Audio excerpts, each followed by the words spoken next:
Greetings, I'm Terence from Tanzania. Welcome to my Feeling Easy seminar. The seminar is designed to assist you during this current time of escalating aggression and confrontation, a time where loss of mental stability is escalating, leading to irrational behavior and insanity. This seminar is a restorative program, a humane teaching, an aid which will assist you to learn how to strengthen your mind against negative thought intrusion and to empower yourself as you learn of the causal factors behind all mental and emotional problems. Negative thought intrusion is about thoughts that present themselves in your mind as unwanted thoughts. These thoughts are relentless and appear unstoppable. They are unkind or cruel thoughts which try and lead you into merciless and unforgiving ways. They can justify you into harming yourself or others. They can also freeze you in indecision, anxiety or terror. They can also lead you into indecisive or totally irrational acts. This process is termed minds under siege, being the telepathic subjugation of your mind from far away. The seminar is designed to assist you to be more alert to the nature of your thoughts as you become wiser. You will also learn of the consequence of any antisocial behavior. What we need to understand is that spirit possession is the control over the mind of people telepathically by spirit people living in lower dark realms of consciousness. These are people living in spirit worlds far from your sight, but visible to me. The trouble with intrusive thoughts is that they lead one into multitudes of negative ways. They can also cause utter frustration at the action or non-action of others. Often their demands of you are so insistent to the point that the incoming thoughts force you to say or do something critical, vindictive, or harmful. Today is a day set aside for you to learn the reasons why your minds can be and yet are broached telepathically from the dark energy source, and how you can attain control of your own minds.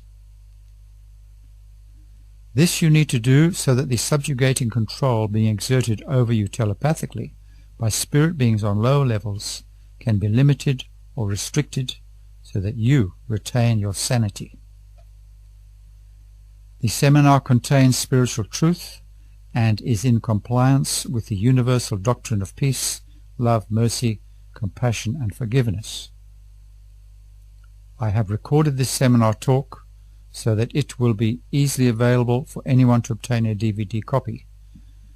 This means that people can play it at home with family and friends long after I have departed this world.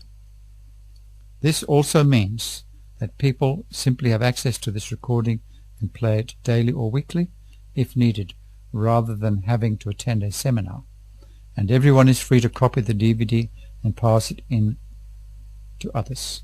We will begin with an old song from the 1950s, so relax back and enjoy the program. This brief moment in time together is to make you aware of the power of your mind, wherein the nature of the thoughts flowing through it can be kind or cruel to you and others. The actions you take or do as the result of any unkind or deceptive thoughts are bad decisions. These are decisions affecting you in more ways than one. There is much to say that will be of great benefit to you. The aim is also to bring benefit to people in spirit realms whom, unbeknown to you, are gathered invisibly. These spirit people also need help to amend their own beliefs with truthful input, so as to be able to elevate themselves to a brighter and happier space. Your inner positive emotions of joy or love link your mind to the source of light energy. This is where you receive its positive creative inspiration. The light inspires mankind. The dark energy source deceives and controls mankind to the point where we can become unconscionable, cruel, punitive, and destructive.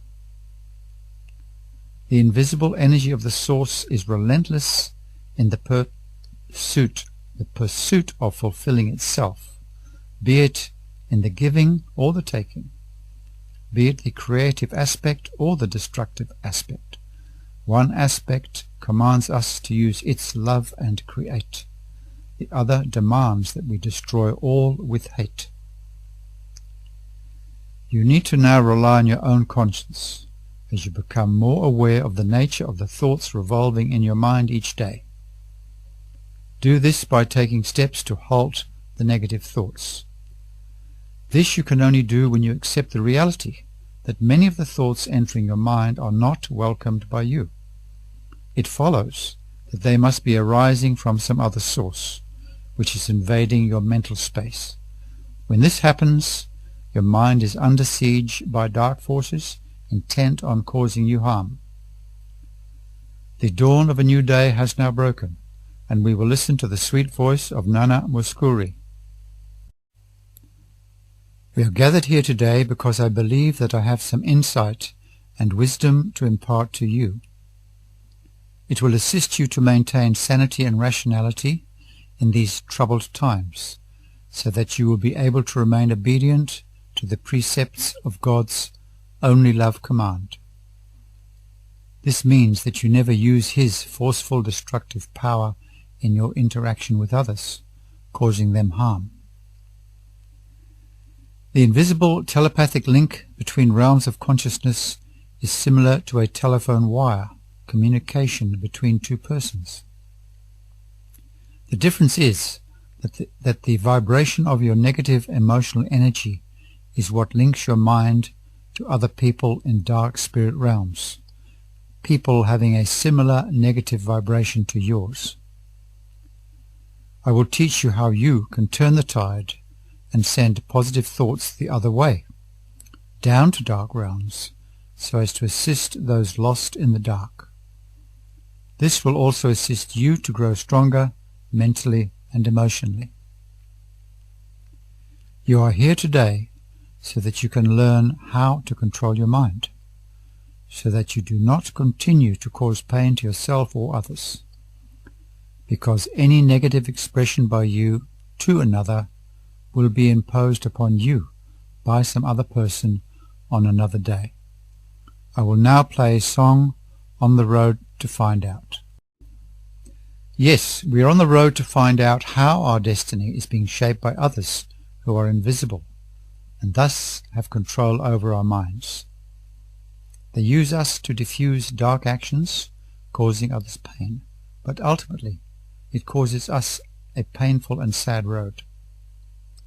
We are on the road to find out how to regain control of our minds, because this is the only way we can become personally in control of our own destiny. You are learning how spirit forces control your mind. Their thoughts justify your use of dark energy, and their consistent, pestering voices eventually force you to act negatively. They certainly have the capacity to override and control an unprotected mind. An open mind allows spirit people to bind you in painful karmic servitude. The energy of God is not something we can see, but we can and do feel it.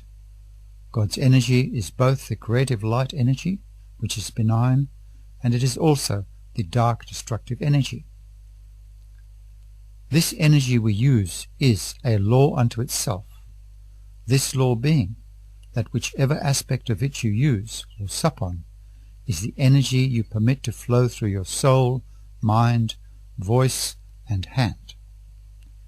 You must understand this, because this is the basis of the law of motion of universal energy and spiritual energy.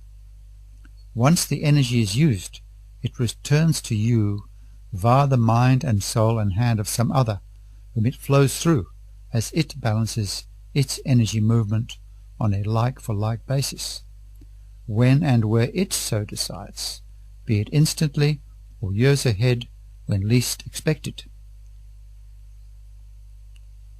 You need to comprehend that the invisible dark energy essence which exists and which moves you as you invoke it in your actions is in fact far too superior to you.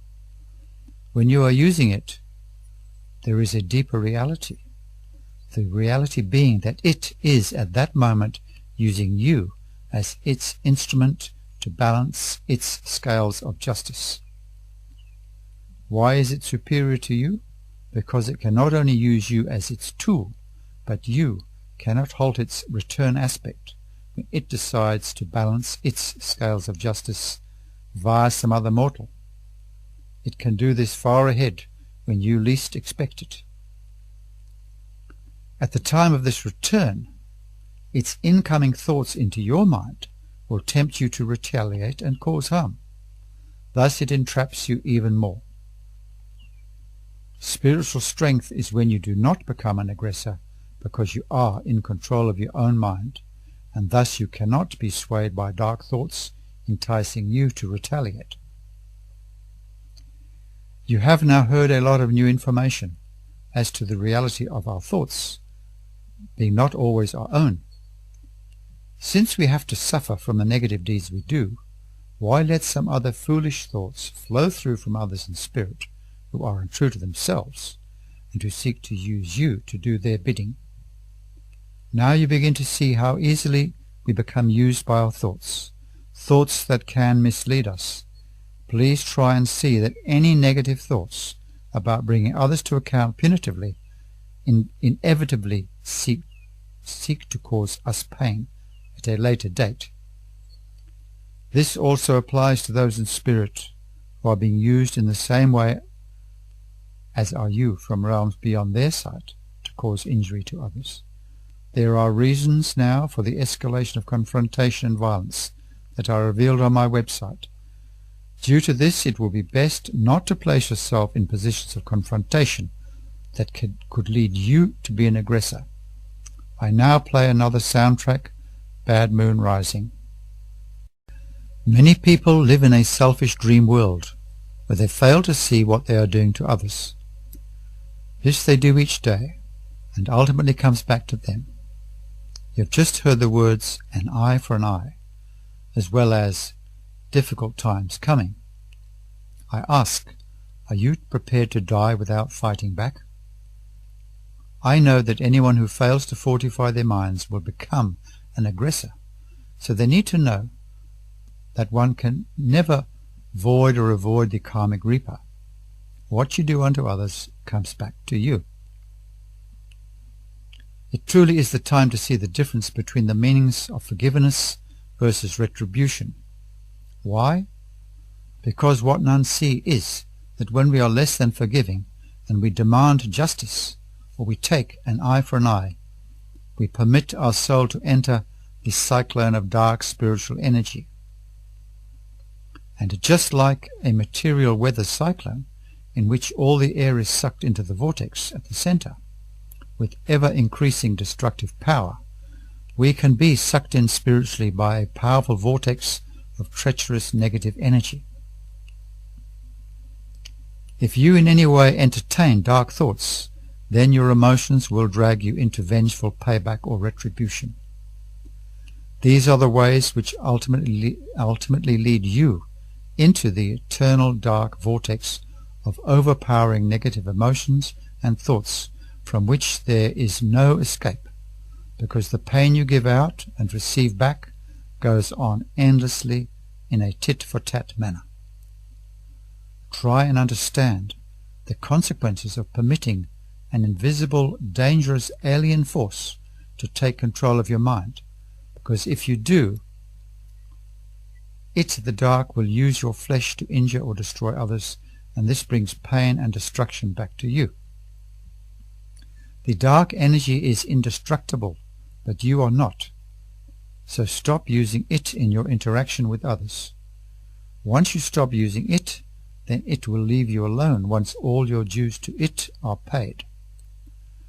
True courage and inner strength and loyalty to yourself and God is when you say to yourself, I will never give in to any provocation to defend myself or fight a perceived enemy under any circumstance. I will never find the justification to defy God's peace and love and mercy and forgive command, meaning I will never cause harm to any of His children. You must be prepared to die in the face of adversity if that is to be your fate, but never die fighting to defend yourself or others. Instead, you go as a lamb to the slaughter, if needs be, to become spiritually free. It is imperative for you to quickly grasp that both the friend of man and the enemy of man are within man. This simply means that the emotional state of your inner emotional being, as well as your thought processes, results in your actions, and, consequently, it is your actions that return to you ahead. Why is it so? Because, as said, what you put out comes back to you at some time ahead. It is simply the immutable karmic law of energy in motion. For every action there is an equal and opposite reaction at some stage. So your actions pave the road to your happiness or unhappiness, peace or war. It is in fact a little like the old story of Aladdin's lamp. When Aladdin rubs the lamp, a genie appears and says, "What can I do for you, master?" It then fulfills your wish, whatever it is, whether it is benign or malignant, kind or cruel. However, what you wish for, being what you think, as inspired by Aladdin's thoughts, and you therefore do, must come back to you, for that is the immutable law of energy in motion. Naturally, this energy return coming back to you via others applies equally to the light and love and kindness you give unto others. Equally, we can all receive inspirational ideas from the light, telepathically, through our love core to uplift mankind.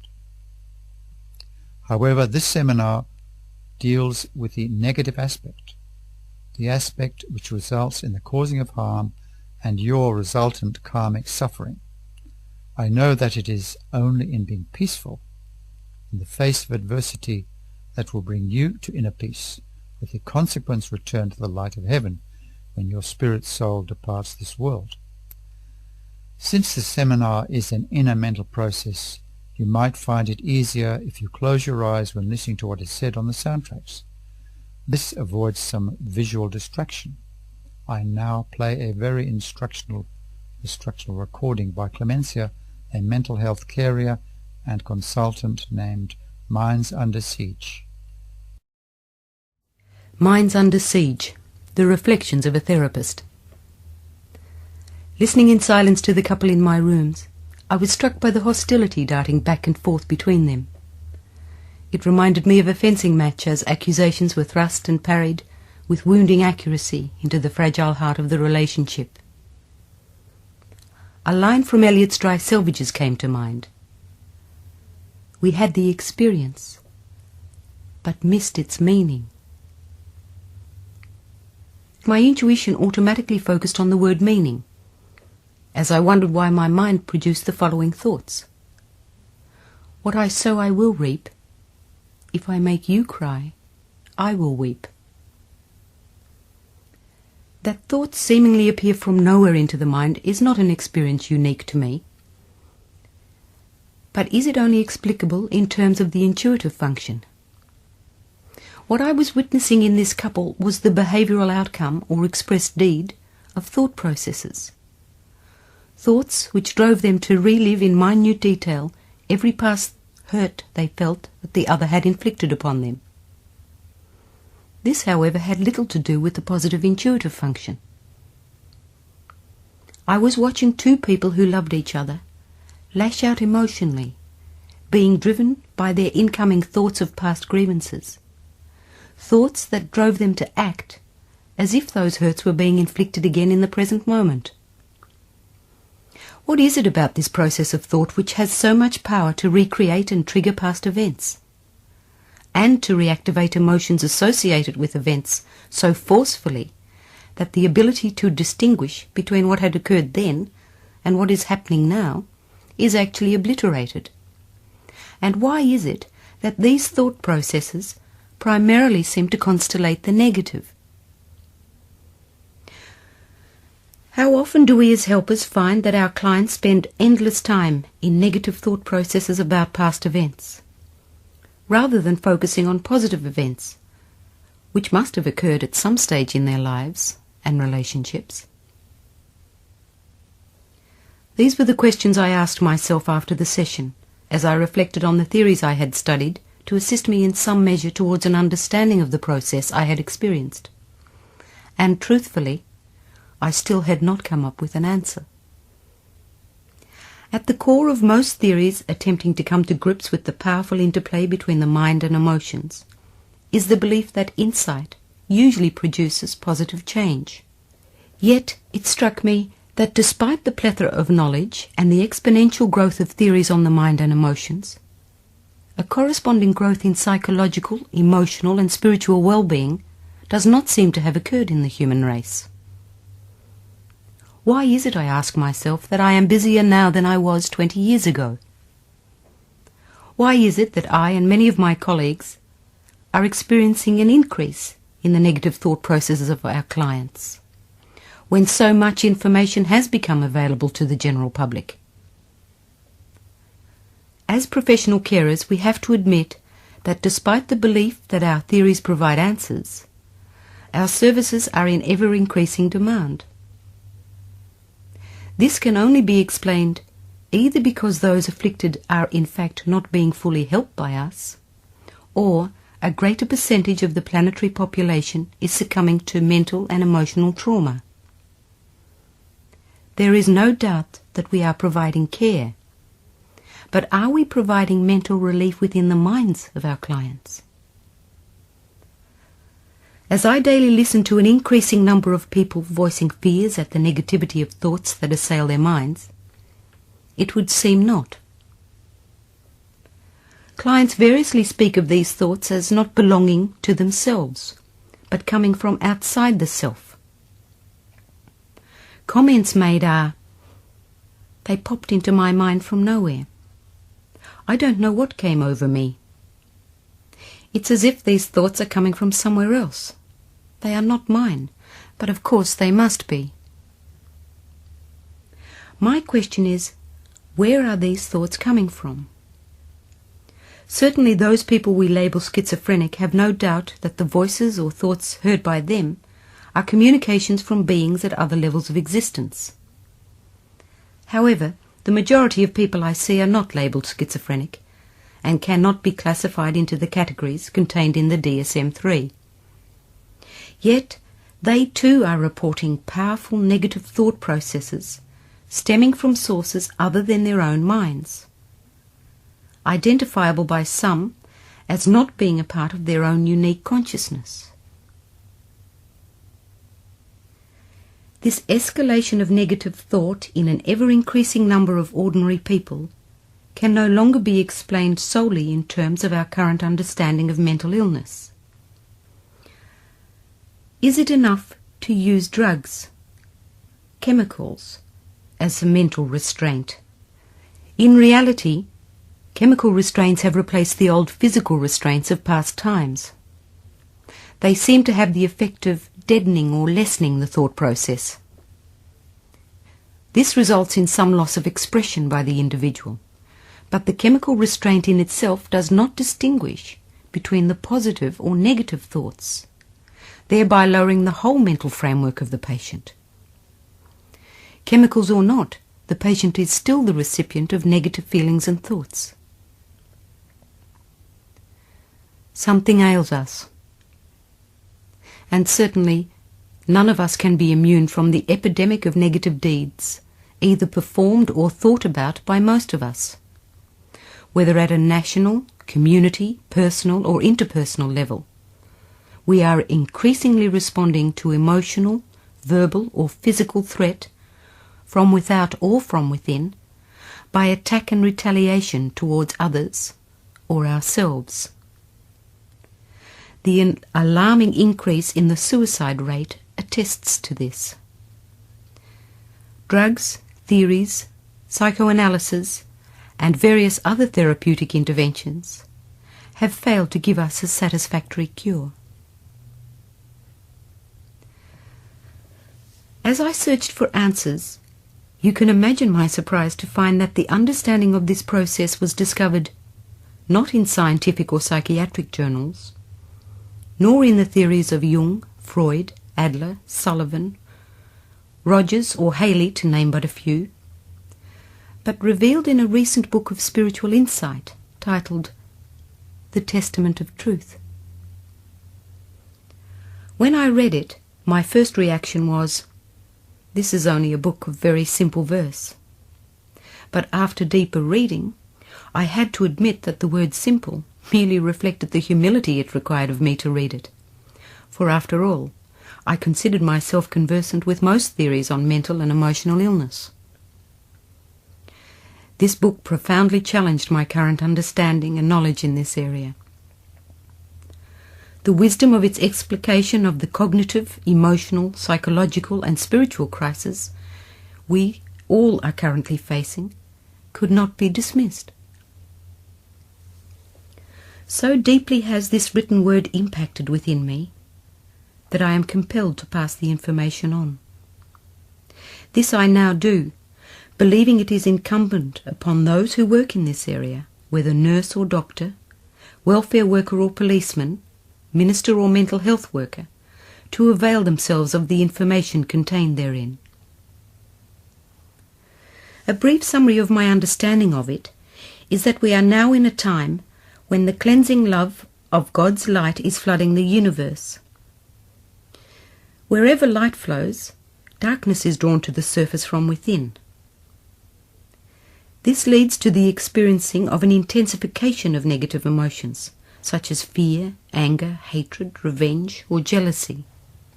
The proportion of dark negativity drawn up from within requires a corresponding amount of light to draw it out, and this is being done invisibly by the source.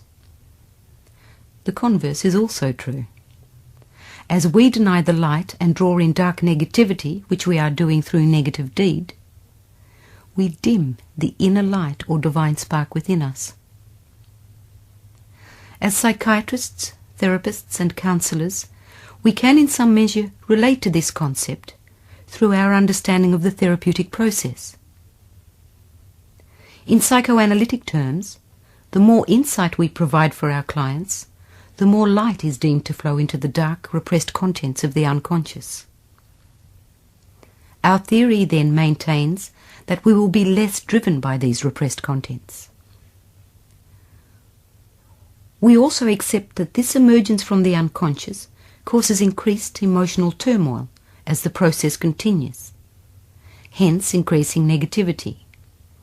However, our current theories do not account for why the more we bring up from the unconscious, the more our thoughts seem to focus on what still remains consciously undiscovered.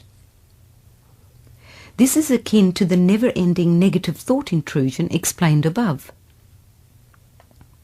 The revelations in the Testament of Truth give insight into this.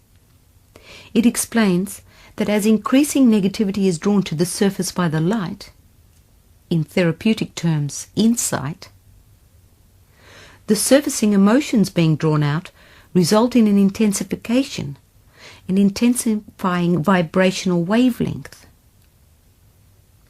These are felt by other beings on different lower levels of existence. Here there exists a bottomless pit of negative thought projection. This is a new truth for me, not one I could find anywhere else. There are beings in existence at these lower levels who have only one way of fulfilling their emotional needs, and that is accomplished by our inspired deeds, which they can and do instigate by telepathically controlling our minds. The feelings of increasing negativity are much stronger at this spiritual cleansing time, and this in turn allows for easier telepathic access to our minds. In short, our radio is tuned in to the negative station. On this particular station, we receive thoughts from souls at other levels of consciousness, whose negative emotions vibrate at the same negative frequency or wavelength as our own. Since each emotion has a wavelength or vibration of its own, we find that we are in fact tuned in, as it were, to a corresponding negative or dark energy force. The resulting increase in the negative thoughts that seem to come from nowhere are in fact the thoughts of other souls interpolating with our minds.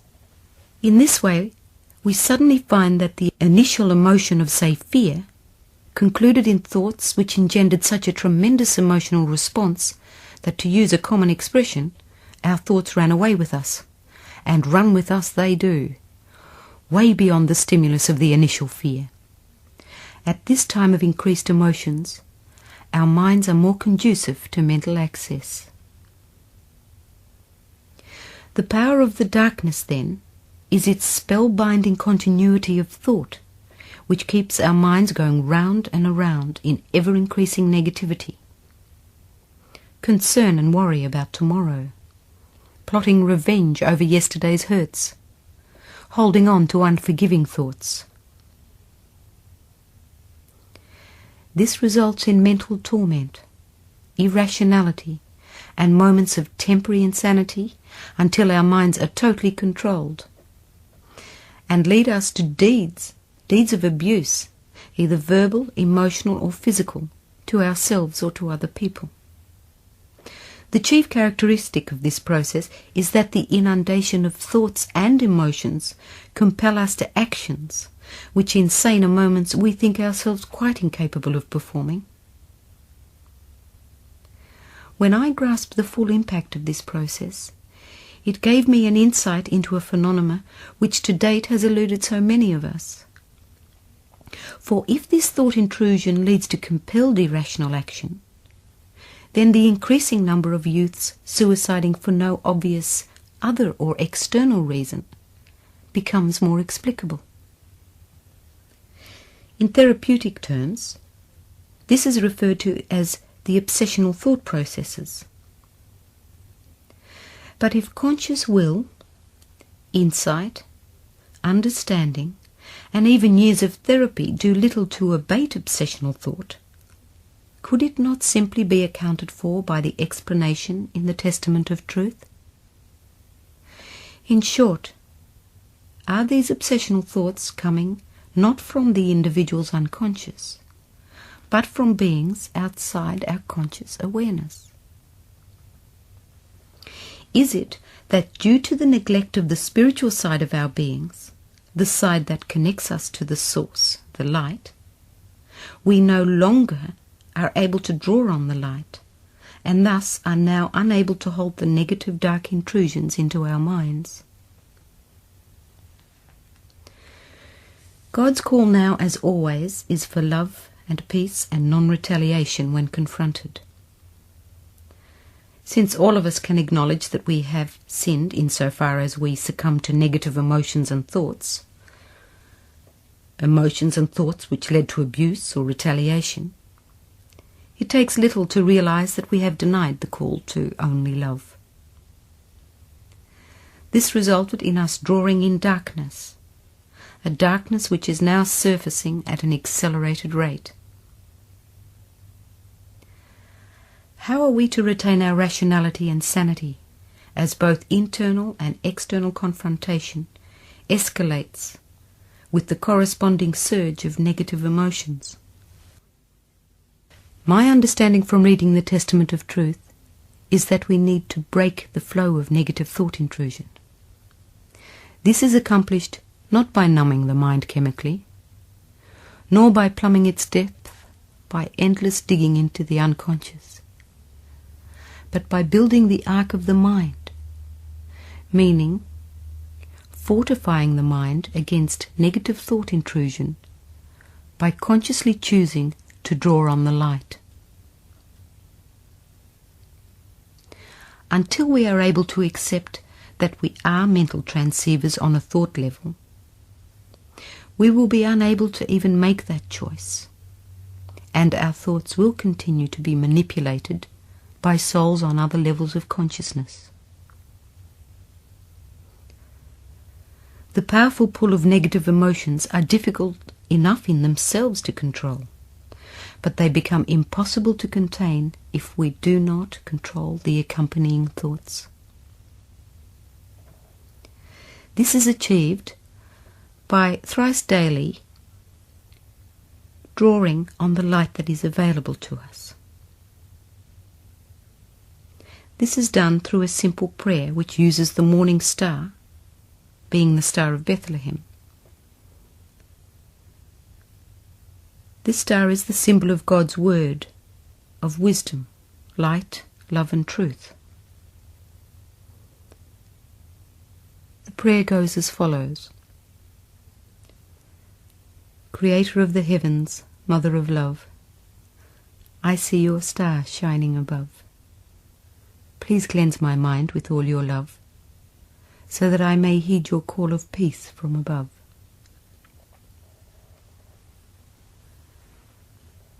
The prayer momentarily halts the negative thought flow, giving us a little clarity, a little calmness, a little rationality, and mental respite from the negative thought intrusions that otherwise flows on and on. The full cessation of negative thought flow is only attained once the energy essence of any particular negative emotion is cleansed out of the soul by God's grace. My experience to date is that the clients and friends who, with understanding of this insight, put the prayer into practice, do experience a lessening of negative thought flow. I therefore feel it is my task to simply pass this message on. What you do with it is your choice. I only ask that you avail yourself of this deep wisdom in its fullness by reading the book. In so doing, you make a choice about its validity based on a personally informed decision. My prayer for you is that God's grace will touch your minds as you read, even as it did mine. I hope this message reaches you.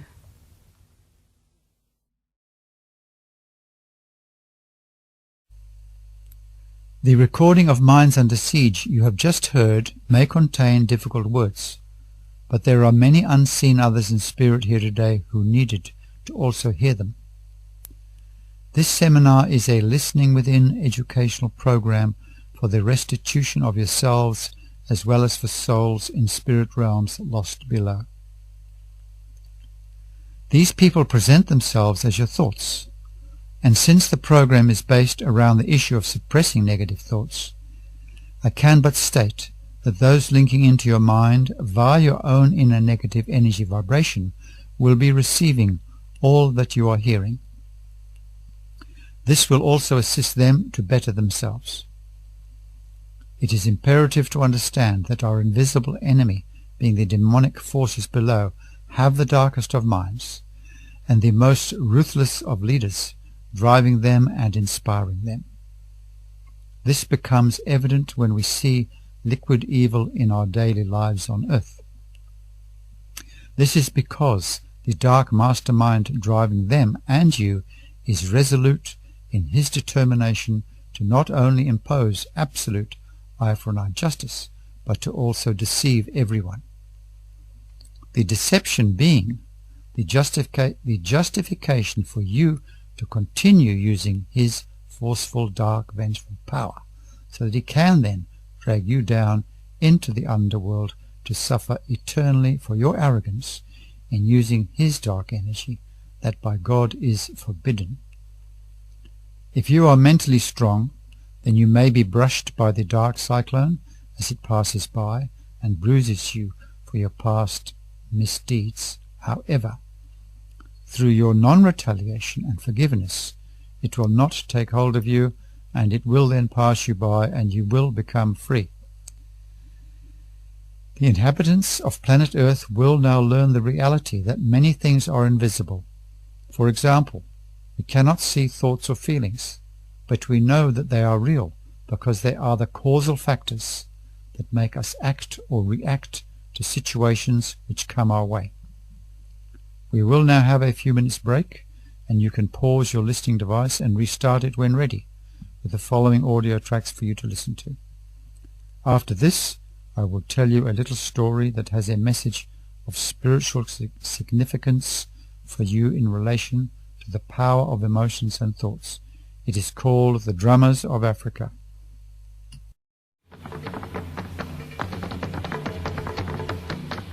The Drummers of Africa. This is an African narration that speaks of many things. It is a story of the light and of the dark, and of Ngai, the god of the Kikuyu tribe, of smoke and fire, of truth and of the deceiver, Louis the serpent, of Kalulu the jealous hare, of Nyati the angry hippo. It speaks of the sacred crocodile of the Nile River, and of the Star of Hope, the bright morning star. It speaks of black drummers and white man's gumboots.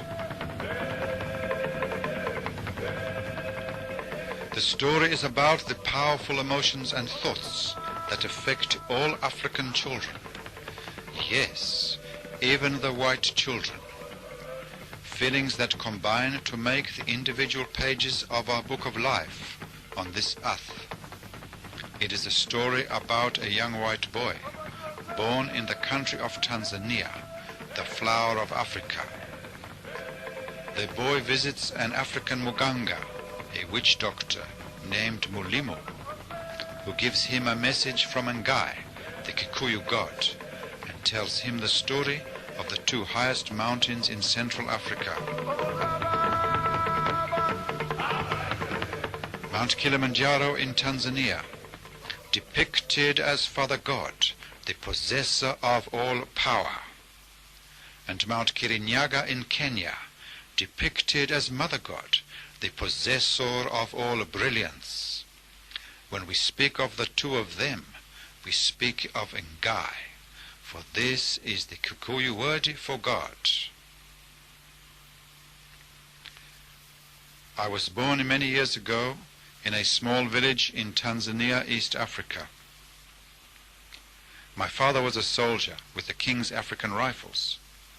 He was a very stern man who spent most of his time far away from home at war up in Abyssinia, North Africa. Thus I did not know him very well. He was not a man to speak with, for he only spoke to give out harsh orders when he wanted something done. And when I was 3 years old, his angry manner drove my mother away to another. Thus my early life was one of loneliness and fear. I spent much of my early years at the homes of others when my father was away at war, and when sometimes he was at home, I was attended to by an ayah, an African maid called Sarah. She spoke to me in her Swahili language, which I learnt quite quickly. One day my father told me that he was soon to send me to a boarding school far away. I was 6 years old, and pleaded to be spared from this unimaginable fate, but there was no escape. He was adamant. I felt trapped and frightened. As the days went by, I wondered how I could escape, and where could I run away to. One night, as I lay in my bed, I listened to the African drums that were drumming away most of the night in the nearby village.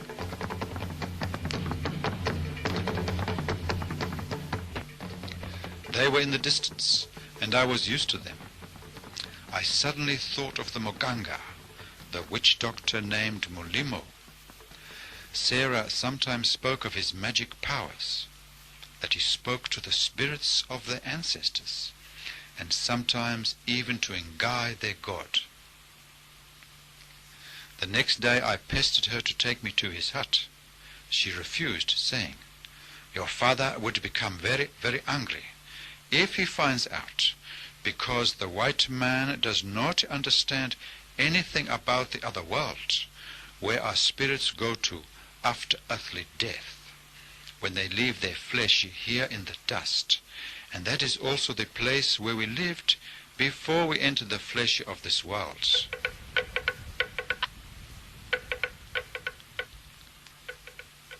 She said that my father could even bring the askaris, the police, and take her away from me and send her to King George Hotel. I said, Sarah, what is that hotel, King George?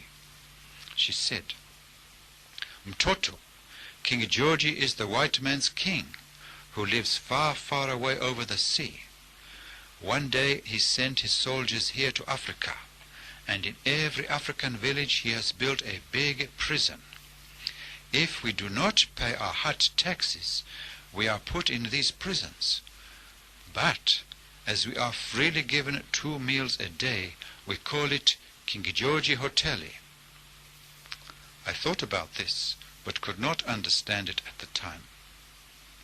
I persisted over many days with my request to visit Mulimo, and then she said, I will point out the way you are to follow, the path that will lead you past the village to his hut, but you must promise to never speak of this to your father.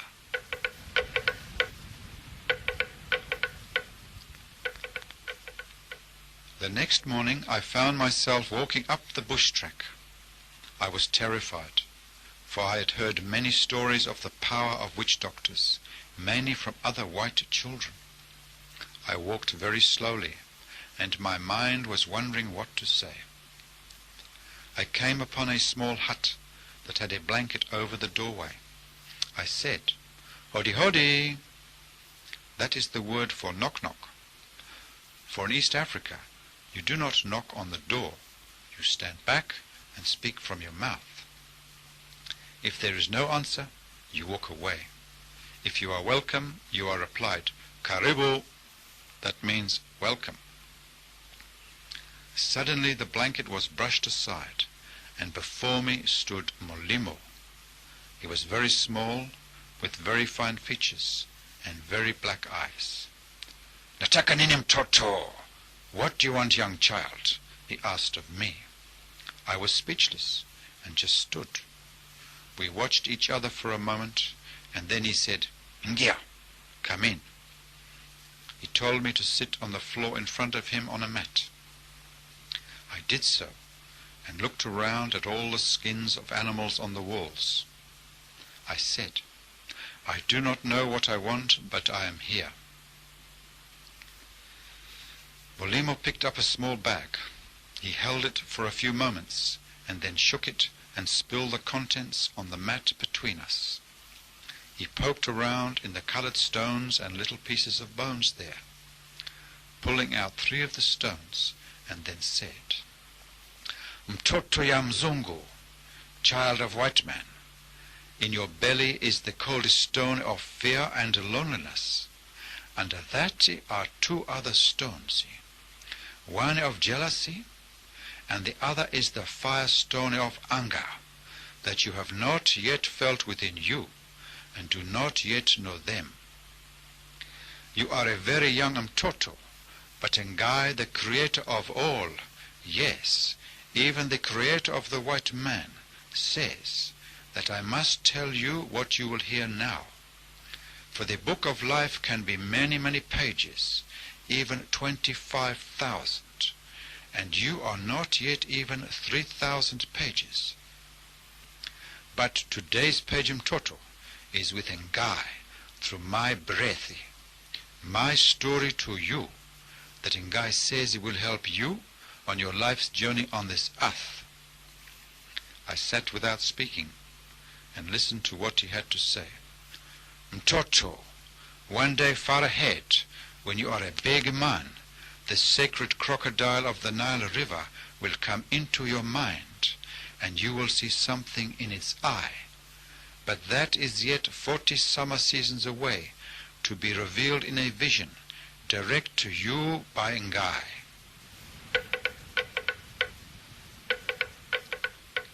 Ngai is the invisible essence of all creation and is invisible to us.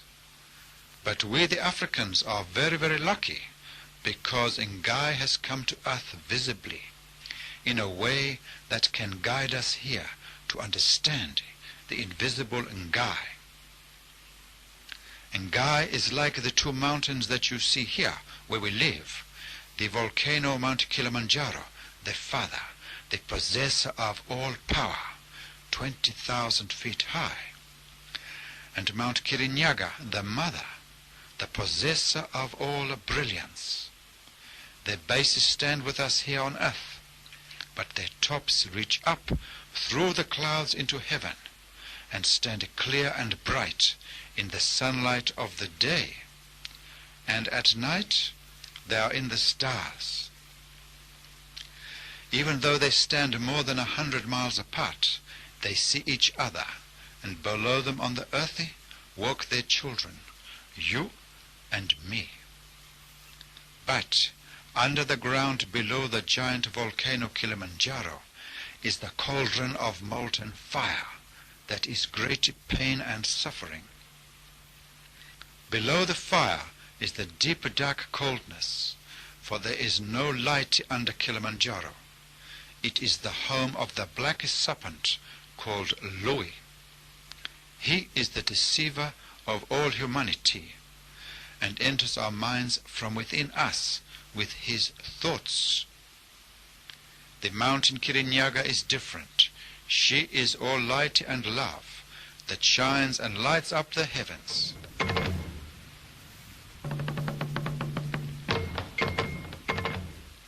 Sometimes the power of Kilimanjaro causes the earth to split and smoke comes out, hot smoke, the anger of Ngai. If Ngai becomes very angry, then Kilimanjaro does explode in a fury and throws up molten fire and rocks that destroy all that have not heard Ngai's voice. The voice of the father, Kilimanjaro, who says, "Listen to your mother Kirinyaga and only be loving." For you see, when you are created by Ngai, you are filled with the love of Kirinyaga and the light of Kilimanjaro.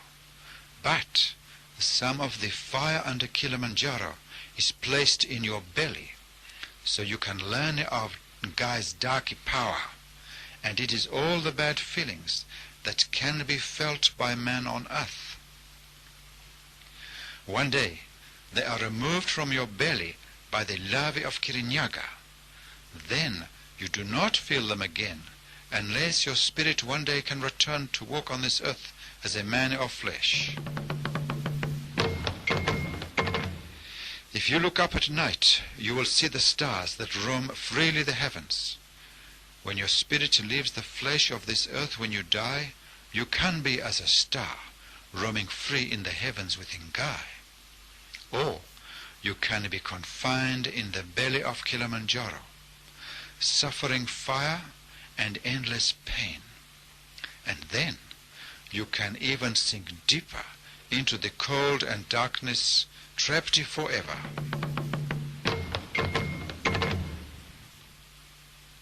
I was astonished to hear this, for I remembered hearing at our English church that none of us could be lost below, because our God was the greatest on earth, and that our God had even walked on this earth and also water, and then disappeared into the sky.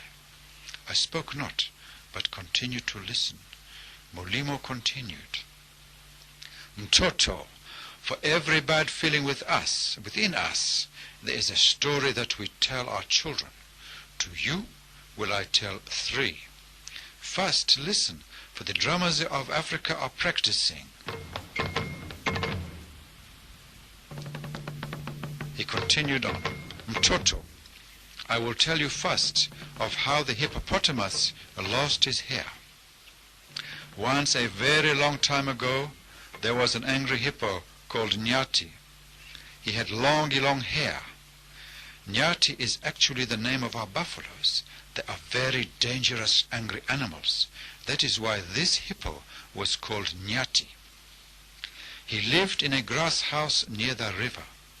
Nyati was always very angry, for he allowed the smoke under Kilimanjaro to pour through his big mouth when bad thoughts came into his mind from Louis the Serpent. And he abused all the animals that came near him.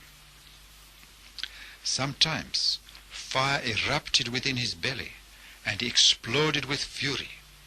And then he went on a rampage and trampled the houses of others as he destroyed them, even crushing people under his feet. The only person he ever spoke to was the grass fire that roams the plains in the hot season every year. Every year he would see the smoke coming, and he listened to the roar of the fire. That was the voice of the invisible flames hidden behind the black smoke. The voice said, "Nyati, I am coming near your place. Make a cup of tea and let me in." He always replied, "Do not come in. I am in a bad mood today, and even you are not welcome. If you come, I can abuse you." And the wind changed the direction, and the smoke blew the other way. Over the years, his temper became worse, and he inflicted much abuse and pain onto others. And every year the fire came past his house, always with the same words, "Nyati, I am coming near your place. Make a cup of tea and let me in." Nyati always abused the fire, saying, "You are not welcome here."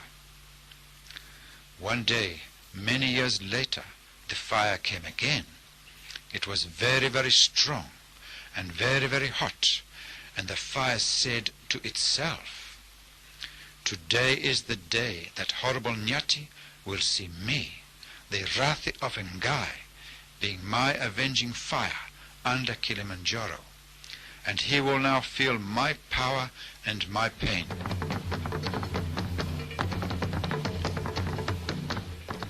And the fire spoke loudly to Nyati, saying, "Nyati, I am coming in today.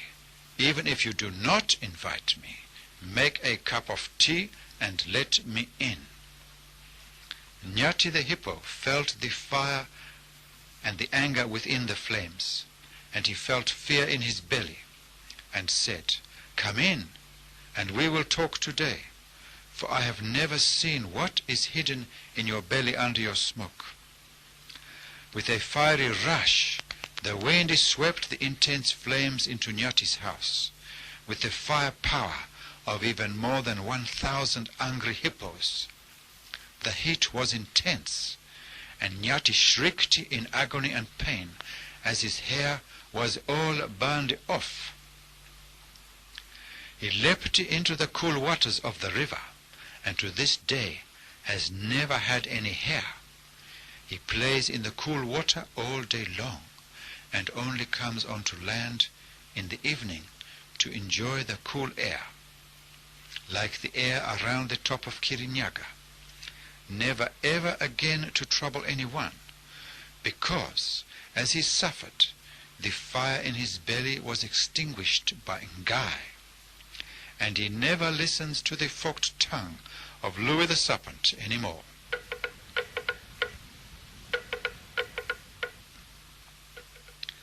For having now felt and suffered the pain he had made others suffer, he had also finally heard and understood the voice of the Father Kilimanjaro, who said, "If you cause pain to any of my children, I will come with fire and do it to you another day. You, my children, must heed Kirinyaga your mother, and only love each other." Mulimo stopped, and again I heard the drum beats throbbing.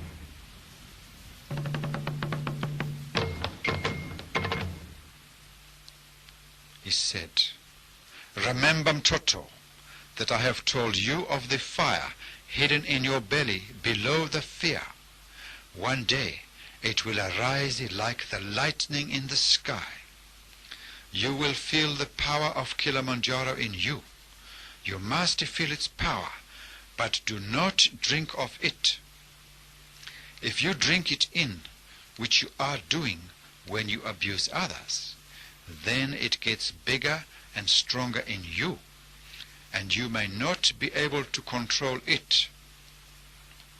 It can erupt inside you, and if you trample others, you will suffer the consequences of your actions, just like Nyati the hippo.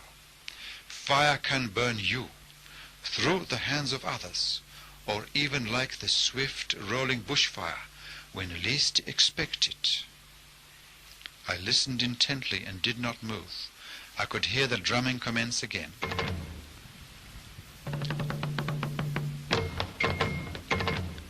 Mulimo continued. Mtoto, once there was a rabbit called Kalulu. He was a very happy rabbit, living in a hole in the ground. He often used to see Simba the lion when out walking. Simba was king of the jungle, and Kalulu often spoke to his friend Simba. One day Kalulu felt a strange feeling in his belly. It was jealousy. And as he watched the lion Simba, he became jealous of his might and stature, and his many, many friends. And at the same time, strange thoughts came into his mind. The thoughts said, "The king is big and strong, but you can show him how much smarter you are. And also, if you can make him suffer pain, then you will feel very important, for you will show all the animals your power. They will fear you, and then you will become the king of the jungle. And also, because you live in the ground, the lion does not know even which burrow is yours and will not be able to find you." The days went by, and Kalulu was becoming more jealous, and the thoughts were getting stronger, and he foolishly continued to listen to them. One day, when he met Simba, Kalulu said, "If you are brave, then play the game of rolling stones with me." Simba said, "Kalulu, you are very small. If I play any games with you, then you can be hurt, and I will be sorry." Kalulu said, "You are not as smart as you think, King Simba, and I will win the rolling stones game." So the lion said, "Let us begin."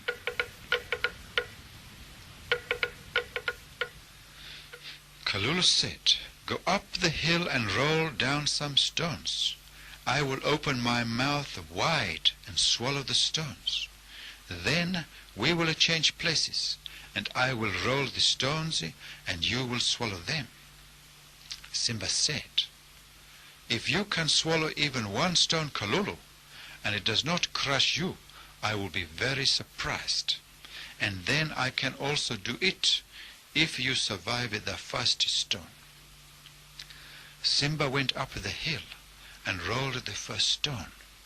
As it came bounding down the hillside, Kalulu thought, "The fool, he cannot see through the dust made by the rolling stone, and will not see me jump out of its way.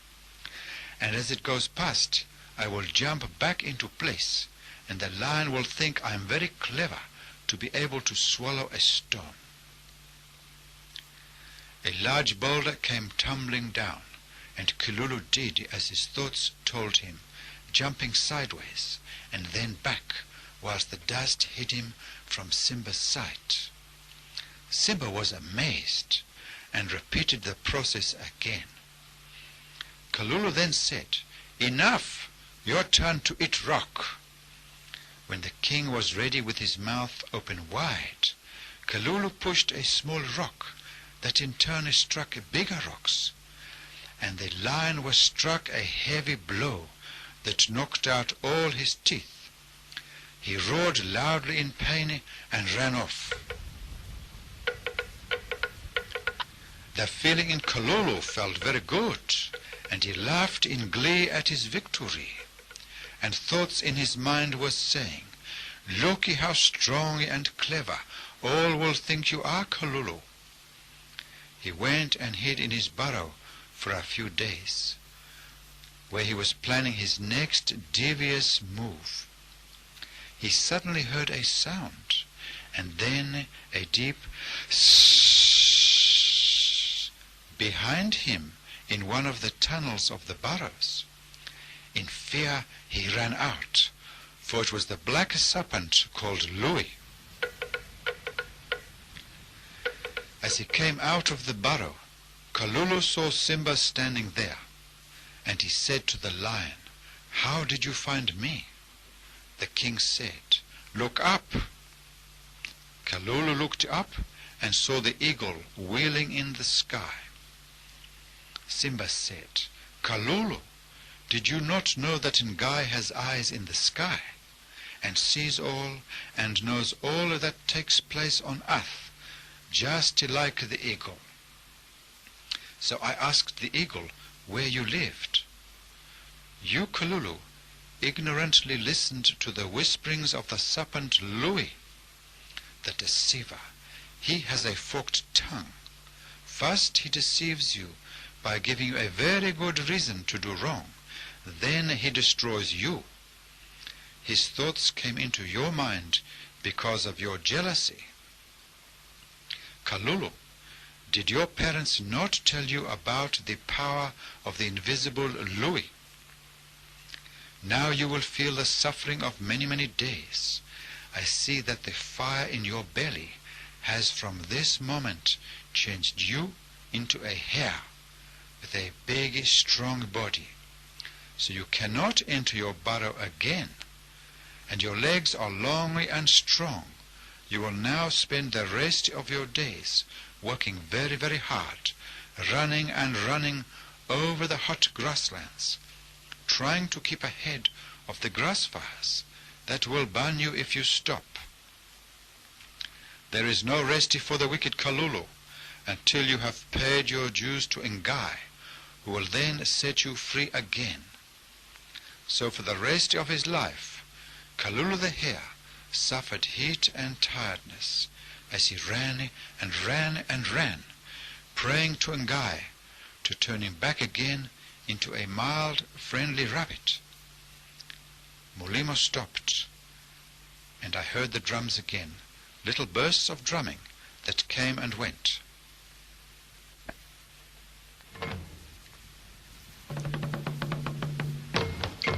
He then said, "Now you see what happens when Ngai's children listen to the thoughts of Louis and allow the fire in their belly to throw up rocks onto others.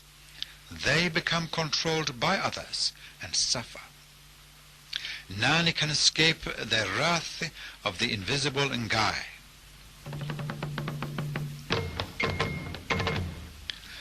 Mtoto, the danger is not what others do to us, but what we do to them. Thus the enemy is within us, being any thoughts coming within our own minds, from Louis, who is very, very cunning. I sat quietly and listened as I was enthralled by these stories.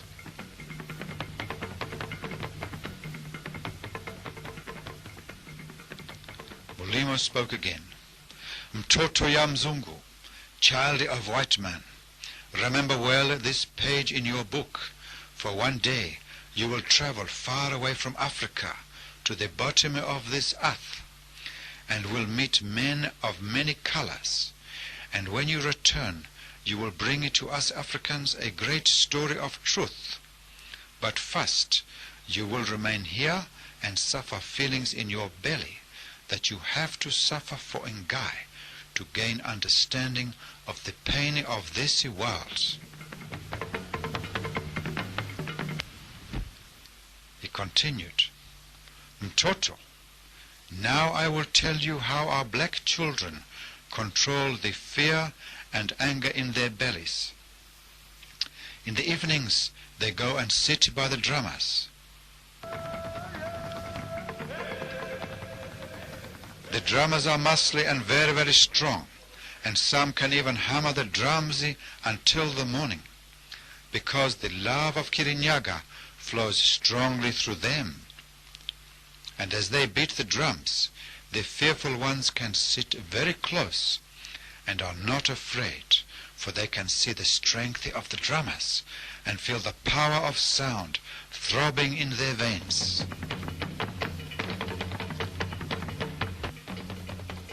The angry young ones can also come near, but they dance and stomp the ground with their feet, and as they stomp and stomp and stomp, they are pushing the anger in their bellies back into the ground under Kilimanjaro.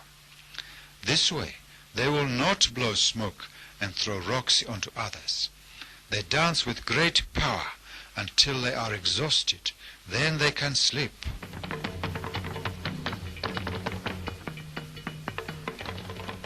He continued, "A long time ago, before the white man came, there were no boundaries in Africa. All could roam freely as the gazelles, and Kilimanjaro and Kirinyaga both stood on the same land, and there was freedom. Then the white man came, full of insatiable greed for the spoils of Africa, and he spoke with the thoughts of Louis the Serpent in his mind. And from his mouth came the forked tongue of Louis, and the lies from his mouth was the smoke from under Kilimanjaro, and the fire came from his hand in a stick that spoke death. It was the gun.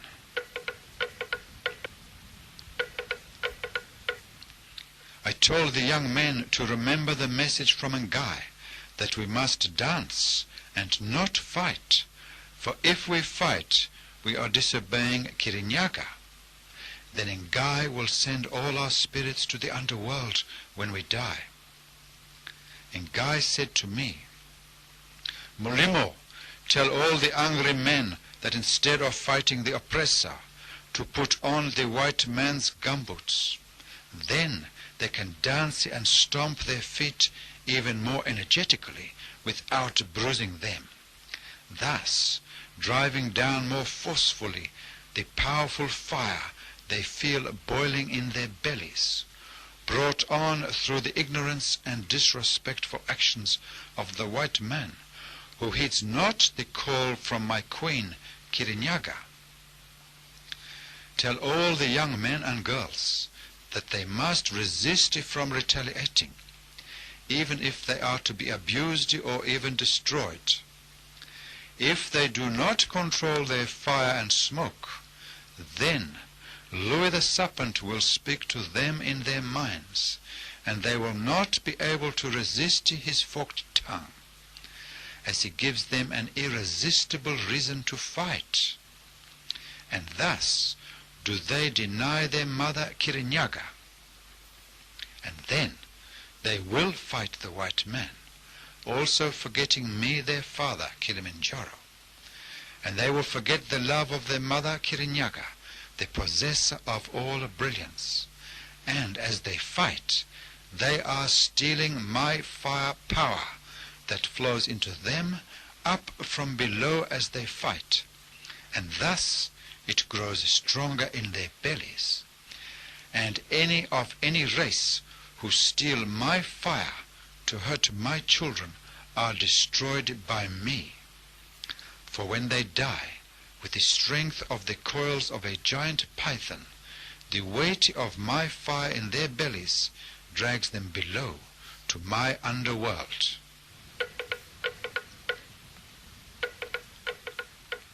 I was mesmerized by Mulimo's story, and as I sat, he took an old pair of gumboots out from behind a skin.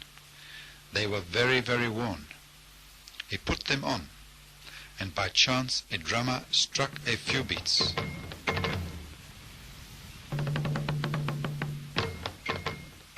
And Mulimo stomped a few steps, chanting, "Songa Chafuchini, Songa Chafuchini," meaning, "Send the filth below, send the filth below."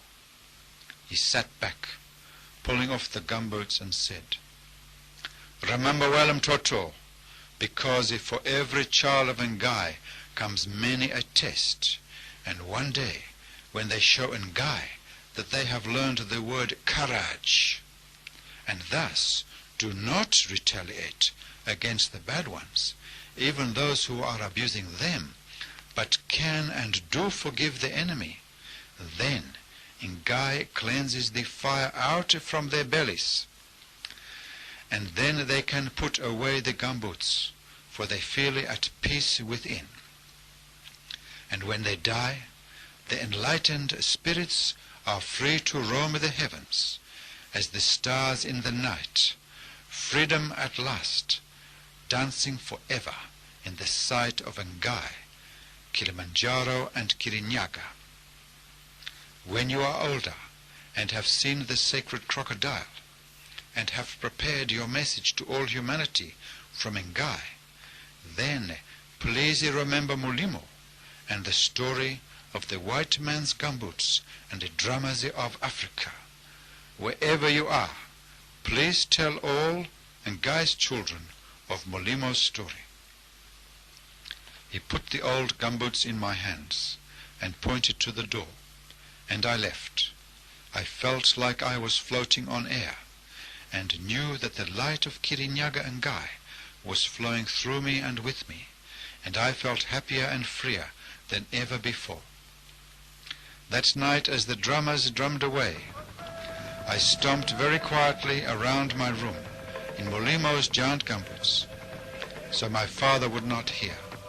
My mind was filled with sights of Kalulu running over the plains as the grass fire swept along behind him, and as he darted from side to side around the tussocks of grass, my body moved from side to side with him, and I felt the quickening in my pulse and the power of the drums flowing through my soul.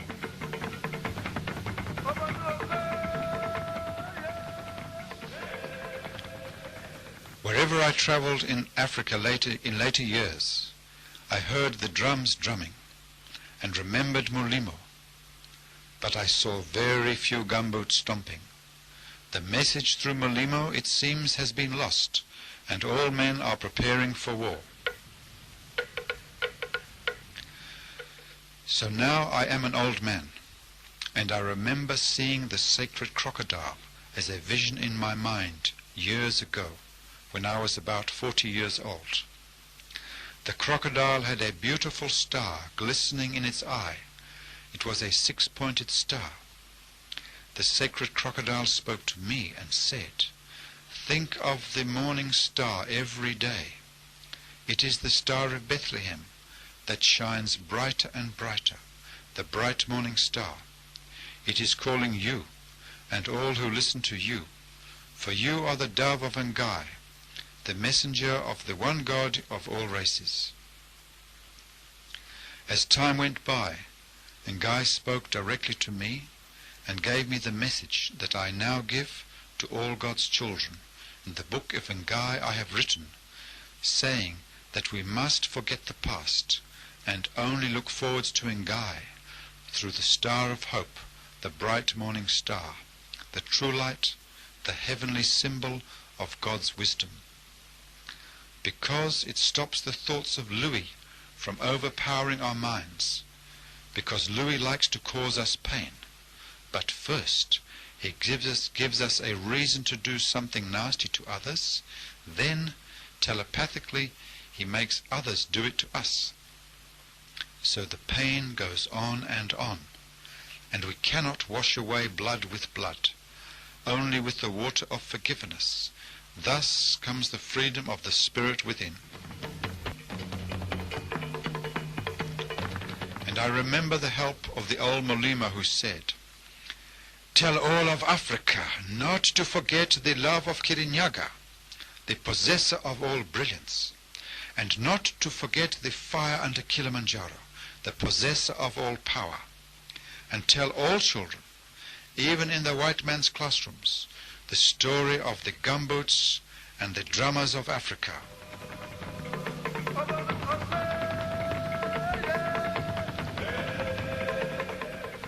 So children, that is the story of the gumboot. It is about how to control the power of negative emotions you feel within, And the star prayer I now give you is what helps you to keep your minds free of dark thoughts that erupt silently within your minds from Louis the serpent, hidden deep in the belly of the earth, for he reaches up through the vibration of the bad feelings in you.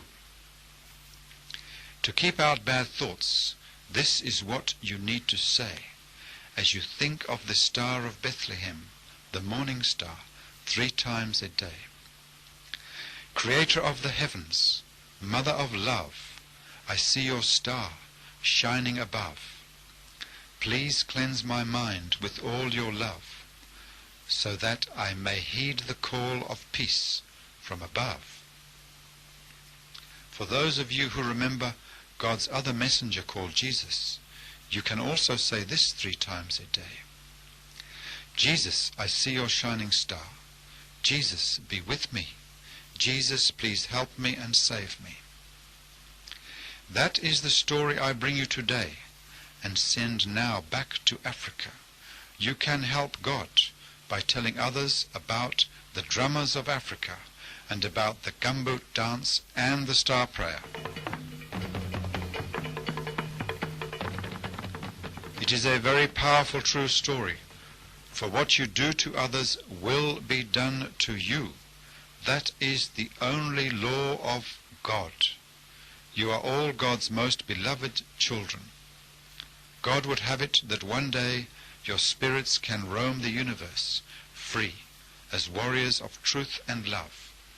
For when you are freed within of the bad feelings, you will only feel the power of joy and happiness that flows from Kirinyaga through you. Kirinyaga, the possessor of all brilliance, and all your days will be happy. Tomorrow is a fresh page in your personal book of life. You can walk the road as a hippo or a hare, abusing others, and wonder when and from where will come the wrath of God from below Kilimanjaro. Or you can turn your face towards Kirinyaga today by keeping your minds clearer of devious thoughts from Louis, and be happy. Remember to pass on this message to all. Tell your friends so you can dance together the gumboot stompy dance with the drummers of Africa.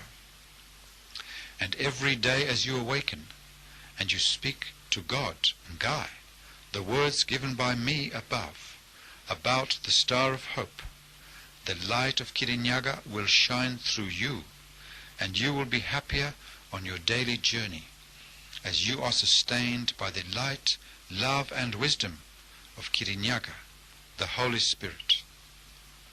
This is the voice of God through the Spirit of truth. Other information available to help you fortify your minds. Tapes, the Ark, Adults Meditation, the Star, Children's Meditation, and the books, the Visions of the Last Prophet, and the Testament of Truth.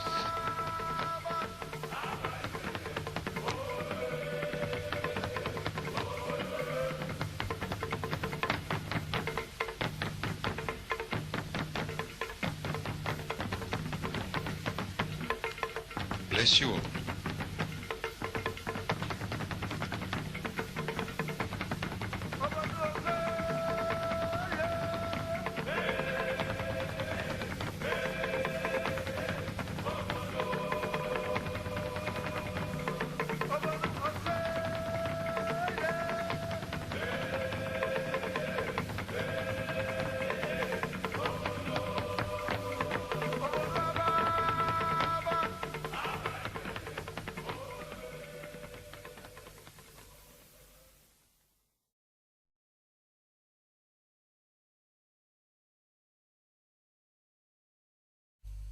Ignorant man can never find inner peace or surcease from physical suffering or loss or being controlled by others, because he fails to see that the sin, dark energy within his soul, does forever justify man's use of it in his quest for justice.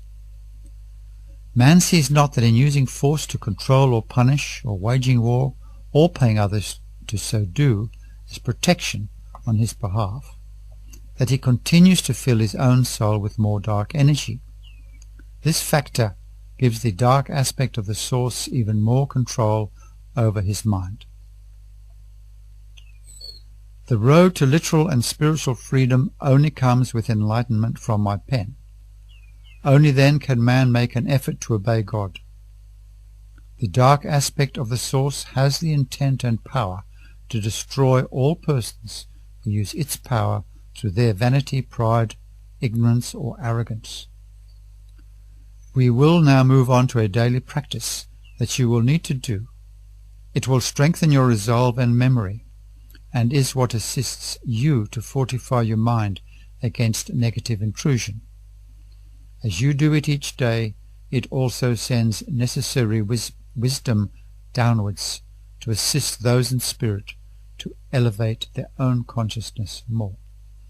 It is imperative to practice it daily, because you have now learnt that the result or consequence of causing harm is A. Filling your own soul with more dark energy, sin, and B. Placing your own soul into the eye for eye karmic law of the Dark Avenger. Hello, I am Gillian, and I have prepared a daily practice page for you to assist you and now read it to you. Be aware of your own thoughts and feelings. Be the light in action at all times, in all situations. Be observant of unkind thoughts within yourself that would you snare. Be respectful, kind and forgiving and understanding in every situation. Be aware of the negativity that exists within, to teach others of its reality. Be vigilant, for your thoughts become your deeds, which form your judgment by God. Know that what we put out comes back to us, good or bad, and that only through the star prayer can the spell of negative thought be broken. Know that in doing the star prayer, you are trying to be true to the source of light. And you will personally make the effort to halt the ingress of negativity and have a greater chance of not retaliating when adverse situations occur. Do keep your mouth shut when your emotions are running high. Do not let any day be coloured by the past or by concern for the future. Do practice stopping negative thoughts as they enter your mind. This you do by trying hard to think of something else and by using the star prayer. The star is simply the logo system of light, truth, wisdom. As you focus on it in your mind, it assists to break the spell of the darkness through your efforts and determination, as you think of the star and its loving power from afar. Say the star prayer 3 times a day.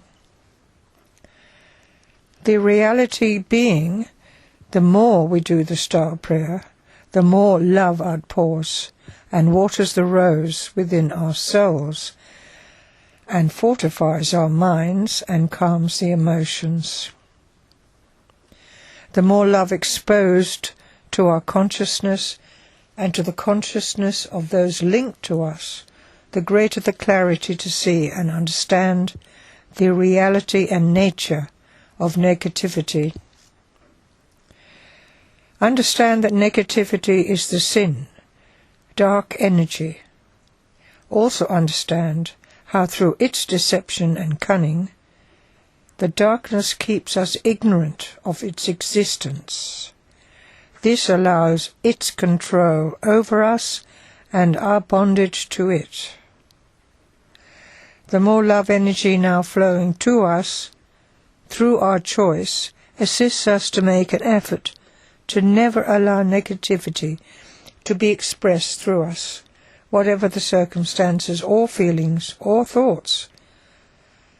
Thus our part is the doing, and God will do the rest. This task, love's task, for love's sake, is the only most worthwhile task there is for you, anyone, or me.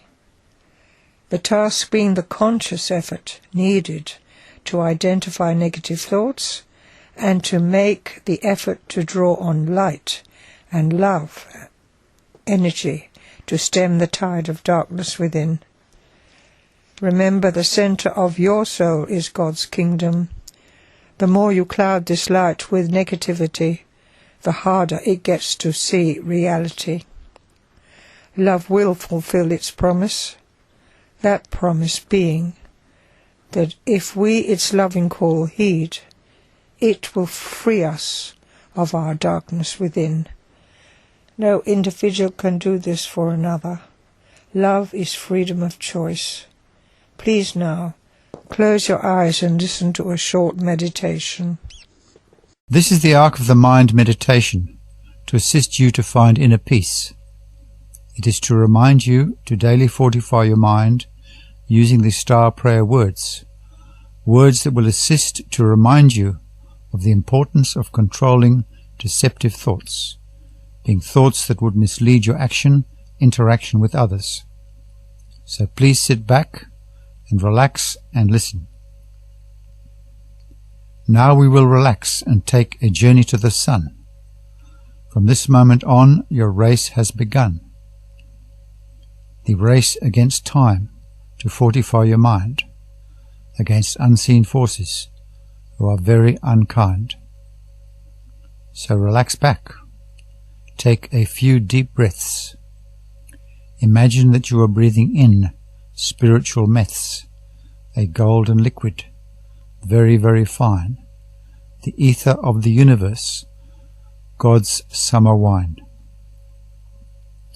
Breathe in and out, deep and slow.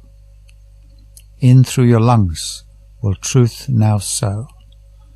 The body is now relaxing from head to toe, slowly becoming numb as ether does it slow.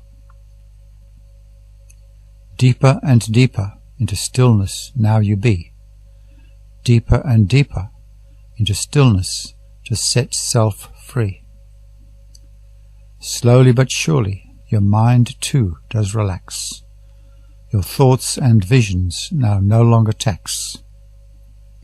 Shallower and shallower your breathing now gets, and calmness pervades like little rivulets. Slowly but quietly you are floating for sure, cushioned on air, more and more. Deeper in your mind does my voice now get. You are calm and relaxed, and you no longer fret. A golden cloth now forms over your head, and slowly but surely you rise up off the bed. Up through this cloth does your soul now float, cleansing out all negativity that did you bloat.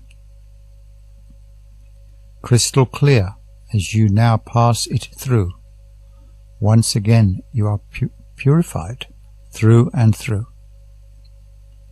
Now lift up your thoughts to the star above. Visualize the star that is filled with God's love, gleaming white as it shines so bright. Crystal clear, it shines both day and night. See the bright light shining down from this star, the Star of Bethlehem guiding you from afar. Feel the warmth permeating through you, cleansing your mind with its love so true. Deeper and deeper asleep you now go, deeper and deeper for wisdom to know. A shaft of white light shining down from this star draws you up it with its power from afar. Wonderful Jesus, I now see your face. Wonderful Jesus, please help me in this race. Please cleanse my mind of all evil therein. Please hold my hand and help me to win. Quieter and calmer now do you feel, for you know Jesus is by you, and you are on his reel. Brilliant hues of purple and white now pour through you and cleanse with their might. Now they change to green and gold, cleansing through you, green and gold. This green and gold keeps flowing through, sent from Jesus to cleanse you too. Your wonderful brother who sits up high now cleanses you daily, each time you cry. Cry out in hope and love and trust, and that he quickly responds is a wonderful must. Deeper and deeper asleep you now go, as I ask of Jesus deeper truth to sow. Your subconscious mind I call now to me, and of all negative subconscious programming I now set you free. I erase all negativity therein. I erase all negativity that would make you sin. And his love now comes shining through, brilliant gold and heavenly blue, brilliant gold and heavenly blue. To assist you to keep out bad thoughts, this is what you need to say, as you think of the Star of Bethlehem 3 times a day. The star is the symbol of true light, love and wisdom. So now imagine the bright morning star in your mind as I say, Creator of the heavens, Mother of love, I see your star shining above. Please cleanse my mind with all your love, so that I may heed your call of peace from above. For those of you who do remember God's other messenger, Jesus, you can also say this 3 times a day. Jesus, I see your shining star. Jesus, be with me.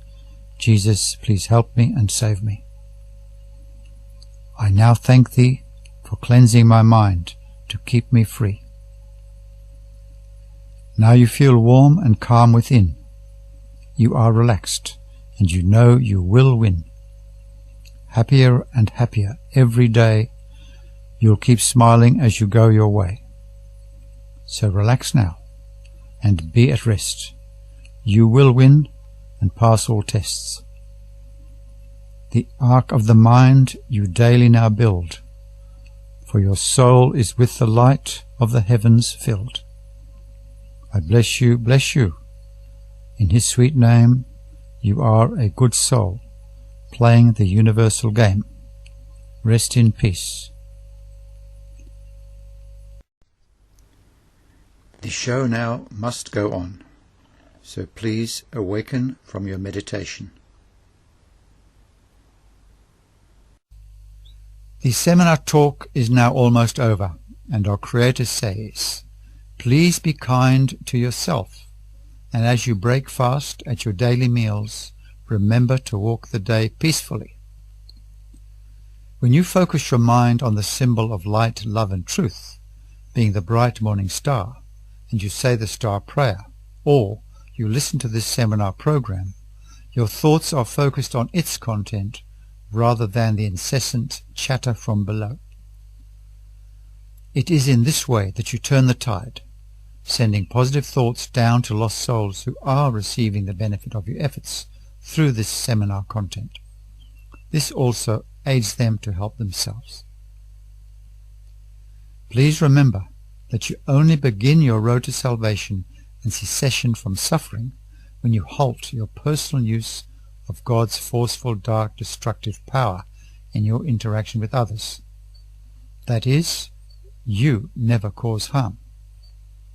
The use of God's dark power leads to interference, control, subjugation, causing of harm, loss, merciless persecution, mental and emotional trauma and pain. What you do unto others becomes your own suffering ahead. It simply is absolute justice, balancing the scales of the dark. When you lose control of your mind to the dark, and it uses your hand against others, you leave yourself open to far greater suffering than you could ever imagine. Be advised and warned. Remember that the saving grace of Jesus is only your obedience to the message he brings from the source God. That message is the message of love one another and cause no harm and turn the other cheek when confronted or abused. Dedication and obedience in perfection to the peace command of God is the holiest vow and the only way to guarantee your personal release from suffering ahead. Education is the only way today because, as man rehabilitates his mind and conscience, it enables him to reconcile with himself, to God, and others in the community. Man must now fully learn about the karmic law of God's energy, and as man then forgoes demanding justice and punishment in bowing to God's command, he finds inner peace and surcease from suffering. Remember, your destiny lies within your own mind and hand, your choice. I wish you well, so why not wish wellness for yourself? You are now free to go. I wish you all the best on your road.